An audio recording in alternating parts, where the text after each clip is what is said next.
తీన్మార్ మల్లన్నను పోలీసులు మరోసారి అదుపులోకి తీసుకున్నారు. గత రాత్రి 9 గంటల సమయంలో 20 మంది పోలీసులు ఫిర్జాదిగూడలోని మల్లన్న ఆఫీసులో సోదాలు చేశారు. మల్లన్న ఆఫీసులో పనిచేస్తున్న సిబ్బందిని బయటకు పంపించారు.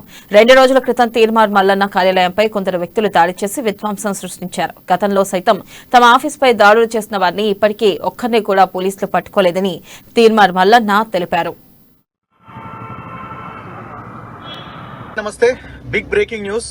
తీన్మార్ మల్లన్నని పోలీసుల లేకపోతే బీఆర్ఎస్ పార్టీ గూండాల ఎవరో కొందరు కిడ్నాప్ చేసినట్టుగా వార్తలు వస్తున్నాయి. పోలీసులు అరెస్ట్ చేశారన్న వార్తలు ఒకవైపున, లేదు బీఆర్ఎస్ పార్టీకి చెందిన కొంతమంది కార్యకర్తలు గూండాలు కొంతమంది మల్లన్నను కిడ్నాప్ చేసినట్టుగా వార్తలు వస్తున్నాయి. మల్లన్న ఎక్కడున్నాడన్న ఇన్ఫర్మేషన్ అయితే లేదు. ఆయన ఆఫీస్ కు వెళ్లిన సందర్భంలో జస్ట్ ఒక హాఫ్ అన్ అవర్ క్రితం కొంతమంది ఒక్కసారిగా మాప్ గా వచ్చి మొత్తం ఆఫీస్ నంతా ఆక్యుపై చేసి టోటల్ గా మల్లన్నతో పాటు అక్కడున్న మల్లన్న టీం మెంబర్స్ అందరినీ కూడా ఎత్తుకపోయారు. ఎవరైనా టీం మెంబర్స్ బయట ఉండి లోపలికి వెళ్లాలనుకుంటే వాళ్ళని పోలీసులు ఇష్టం వచ్చినట్టుగా చితకబాదిన పరిస్థితి. అక్కడున్న కొంతమంది టీం మెంబర్స్ నాకు ఫోన్ చేసి ఈ విషయాన్ని చాలా స్పష్టంగా వివరించే ప్రయత్నం చేస్తున్నారు.